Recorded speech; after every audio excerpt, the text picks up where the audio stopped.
Good evening, my washers and dryers, and welcome back to the Laundromat, where today we are talking about what I read in the month of April. I set out to read 5 books. I read 4, the first of which was A Deadly Education by Naomi Novik. Deadly Education follows Galadriel, also called Elle, as she navigates this deadly school that is trying to kill them as they learn to hone in their magic before graduation. She is constantly being saved by this kind of dumb puppy dog character, Orion Lake. Elle is very standoffish, but Orion is loved by everyone, and so their continued interactions causing a bit of a stir at the school that is filled with alliances and promises and mimics. I really wanted to like this, but I didn't. The scenes with Elle and Orion were the strongest in the book, and I think those scenes are really what carried me to the end. But I mean, this is not a big book, and it took me forever to finish it. It took me like 2 weeks to get through it.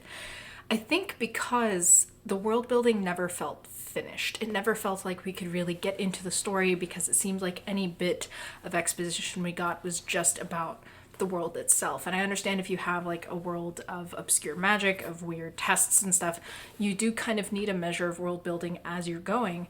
But at the same time, if we never feel like we're comfortably out of the world building phase and we're like, all right, we understand how everything works, let's get going.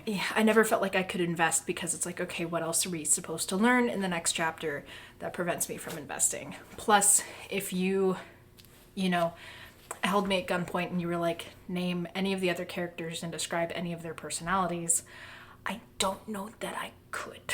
The ending is at least intriguing enough that I would consider checking out the sequel from the library, or at least watching videos of other people reading the sequel, but it just wasn't for me, and that's a shame. Again, Elle and Orion are great. The rest of it, me. I'd probably give it a 5 out of 10. It's well written, just not for me. Next up, I read Anatomy: A Love Story by Dana Schwartz. This follows Hazel, who is a Scottish upper class girl. She wants to become a surgeon, which at the time is not seen as a girl's hobby or profession, and B, not a very savory profession either. It is seen as kind of butcher's work. If you want to go into medicine, you want to become a doctor, and Hazel doesn't want to do that. She wants to be a surgeon. Like a surgeon, hey! And so she conspires with a grave robber to learn as much as she can to try and take an exam that would allow her to be a surgeon. So this, I did enjoy this one a lot. It's always tricky writing historical fiction wherein a girl wants to do something that is typically seen as a man's profession, because it's either going to beat you over the head with the fact that women were seen as, inferior beings who wouldn't dare to do these things, or it ignores that altogether. And there's a balance between those two that Anatomy kind of hit. There were still some moments where I'm like, yeah, that was how it was, but the relationship between Hazel and Jack is pretty well written. I did enjoy that. I enjoyed the sequences with Jack and the grave robbing stuff. When I went to Dublin, we toured a graveyard and we learned about the techniques of grave robbing, which was super neat. And I think touching on that historical note is really, really worth exploring. My biggest gripe with the book is probably the fact that the main character is named Hazel. It is a totally appropriate name for the time frame, but I look at that and I'm like, that's going to be your name. Okay. And I think this book also suffers from the, how do we make the poor penniless love interest cool? We make the rich snobby love interest an absolute monster in the third act. I disagree with that practice because it's used literally everywhere. And I think if you can't rely on just the chemistry between those two characters, that you have to outright make the secondary option an outright monster, I think there's more that you could do with that. I did still give the book, I think I gave it a 6 out of 10.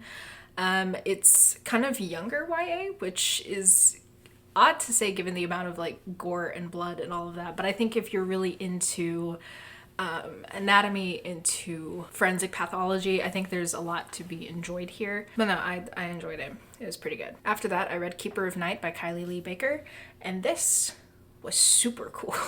This was possibly my favorite of the month.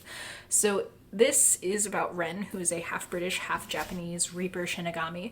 And after kind of falling out with British Reaper society, she decides she's going to go to Japan to find her mom and reconnect with that side of her heritage. Her brother Nevin, who is full Reaper, decides to come with her, and we get a beautiful odyssey through Japanese mythology, and it's really fun.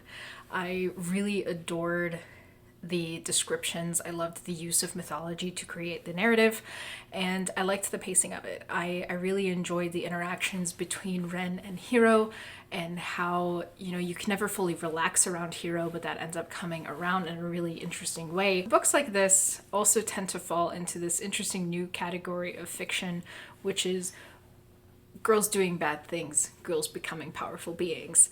And I like where this one goes. If you're into the themes of stuff like the Poppy War or Iron Widow, I think there's a lot to enjoy here as well, of women overcoming things and becoming powerful entities. And the third act of this is wild. I really enjoyed where the third act took the book, and I am so interested to see what the sequel is supposed to be. It reminded me too a lot of Demon Slayer, partially because of the historical setting. It's set in the late 1800s. So if you enjoy like the historical setting of Demon Slayer, I think you'll enjoy this as well. This one I gave a 7 out of 10. I really enjoyed it. After that was Gearbreakers by Zoe Hana Mikuta. I had a lot of fun with this one. I am a big fan of big dumb mecha stories, and I think more things need to go the big dumb mecha route. This is about Sona Steelcrest, who is a pilot for the city-state of Godalia, where she gets paired with the mechas. Their eyes glow the same red, and she is eventually introduced to Eris, who is a Gearbreaker. And Gearbreakers figured out how you could essentially destroy the mechas from the inside with just a few keystrokes. And they eventually team up to go back and join the rest of the Gearbreakers to take down Godalia, because Sona doesn't like being owned by the state. Fair. Gearbreakers is a lot of fun. It's one of the rare instances where I think it does benefit from the youth of the author to capture this primal teenage rage in such a visceral, immediate way. Teenage rage is a very specific kind of rage. It is full of, you know, righteous indignation, a quest for justice, and it lacks the full cynicism of adulthood, where there is still a part of the teenager that believes their rage and their determination can make a difference, and that comes through in this novel very strongly. And I think that it serves the book well. The book also gave me everything the anime 86 couldn't give me. I really expected a lot out of 86 and it disappointed me, and so this kind of picked up the slack. And so I think if you like 86, it's right up your alley. I also think if you like the relationship between Vi and Caitlin in Arcane, you will like this as well. I had a great time with this. I read it pretty quickly. The fastest read of the month by far was Anatomy. I read it in a single sitting. But once we got towards the end of the month, we started to pick up steam, and it worked out really well. I'll also talk about it. I'm about halfway through it. I'm still working on 3 Dark Crowns by Kendare Blake. And I don't know if it was just because it came after such vibrant first-person books, but the fact that we have 3 third-person perspectives that we swap between pretty regularly. It took me multiple readings of the first few pages to really even figure out who was what. And I could have, referred to the back of the book where it explains it, but it lacks something. The concepts are really interesting, and I hope that the latter half can kind of turn it around, but we'll see. Next month, for May, I want to participate in the Asian Readathon, which is started by the YouTuber With Cindy, that prioritizes reading books by a variety of Asian authors. And so I've selected some, and I'm still gathering some, so I may have more to talk about at the end of the month, but here are some of the titles that I'm looking forward to read next month. Breasts and Eggs by Miyako Kawakami. The Cabinet by Eunsu Kim. I'm thrilled by that cover, by the way. That chameleon is everything. A Magic Steeped in Poison by Judy I. Lin. Persepolis by Marjan Satrapi. And Because I'm Feeling Ambitious, Pachinko by Minjin Lee. Hopefully I can get through all of these. I'm very excited for these titles. And there's some books coming out in May that I think I may add to this pile. It just depends on how things go. Let me know what you read in the past month. If you were participating in Asian Readathon next month, how you doing? How are you doing?